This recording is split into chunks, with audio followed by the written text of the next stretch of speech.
हरिओम, नमस्ते। मैं सौरभ तोमर आप सभी का फिर से स्वागत करता हूं मेरे चैनल पर। तो जैसा कि हमने पिछली वीडियो में पेट से संबंधित कुछ यौगिक अभ्यास सीखे, तो आज हम उसी को आगे बढ़ाते हुए हमारे रीढ़ के लिए और दूसरा जो रिप्रोडक्टिव ऑर्गन्स होते हैं वो और पूरा पेल्विक जो हमारा रीजन होता है उसके मजबूती के लिए कुछ यौगिक अभ्यास करेंगे। तो चलिए शुरू करते हैं। तो जो हमारा पहला अभ्यास है उसका नाम है गद्यात्मक मेरु वक्रासन, यानी कि डायनेमिक स्पाइनल ट्विस्ट। तो इसको कैसे करना है? सबसे पहले दोनों पैरों में थोड़ा सा गैप लेते हुए सामने की तरफ फैलाना, और ज़्यादा नहीं रखना गैप, जितना संभव हो उतना ही। इसके बाद दोनों टोज को अपनी तरफ खींच के रखना है। अब इसके बाद अल्टरनेट टच करना है लेग्स को, ठीक है, क्रॉस करते हुए। तो दोनों हाथों को पैरेलल कर लीजिए, यानी कि कंधों की सीध पे सामने उठाते हुए। इसके बाद टो टच करना है। टो टच करते हुए पीछे वाले हाथ को जितना हो सके उतना ट्विस्ट करना है, यानी कि पीछे की तरफ स्ट्रेच करना है। यहाँ से ट्विस्ट करवाना है अपने आप। कमर के लिए एक्सरसाइज है, तो ट्विस्ट करना है जितना हो सके उतना ट्विस्ट करते हुए। और दूसरा क्या ध्यान रखना है कि ये जो वाला हाथ पीछे है, जो हाथ पीछे है उसी की सीध में आपको देखना है। यहाँ से गए और पीछे उसी हाथ को देखें जितना हो सके। ऐसे ही फिर दूसरी तरफ।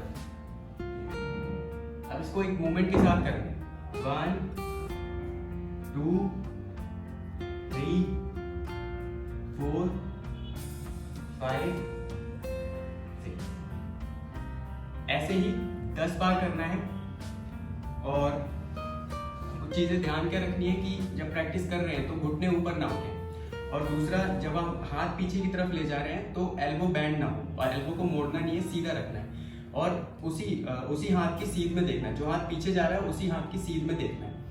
तो गर्दन पे भी हल्का सा एक ट्विस्ट फील होगा। तो यहाँ से जो हम रीढ़ की प्रैक्टिस कर रहे हैं तो पूरे रीढ़ पर एक अलग ही वक्र यानी कि मुड़ाव फील होना चाहिए। तो ये हमारी पहला अभ्यास था। चलते हैं अपने अगले अभ्यास की तरफ। तो जो दूसरा अभ्यास है उसका नाम है चक्की चालन आसन, यानी कि टर्निंग द व्हील।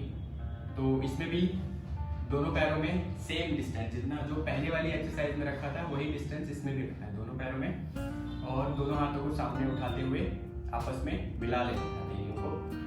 अब यहाँ से सांस को छोड़ते हुए, अब यहाँ एक तरफ से शुरू करेंगे। सांस को छोड़ते हुए आगे की तरफ बैंड। अब जितना हो सके उतना कमर को आगे खींचना है। ध्यान क्या रखना है कि घुटना ऊपर उठे ना इधर से ना इधर, और दोनों टोज को अपनी तरफ खींच के रखना है। आगे है, कमर को आगे खींचा, सांस को छोड़ते हुए पूरा सर्कल बनाना है। फिर ध्यान रखना है एल्बो सीधी रखनी है, हल्का सा पीछे की तरफ बैंड होना है, सांस भरा पूरा। फिर सांस छोड़ते हुए कोशिश करनी है पैर टच हो जाए। अगर यहाँ तक नहीं पहुंच पा रहे तो हाफ छोटा ही सर्कल बनाइए, जितना हो सके उतना। और बाकी कोशिश यही करनी है कि ज्यादा से ज्यादा आगे की तरफ स्ट्रेच करते हुए जाए। सांस भरते हुए पीछे, सांस छोड़ते हुए आगे। एक तरफ से 5 बार,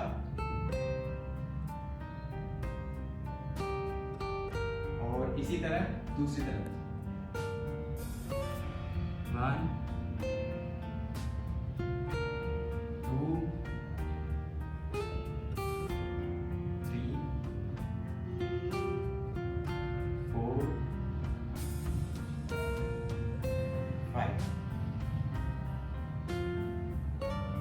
इसके बाद पैरों को रिलैक्स करने के लिए थोड़ा सा दोनों पैर को आपस में मिलाते हुए हिट करिए, फ्लोर से हिट करते हुए, ताकि मसल्स रिलैक्स हो जाए। इसी के साथ दूसरी अपनी अगली प्रैक्टिस की तरफ बढ़ते हैं।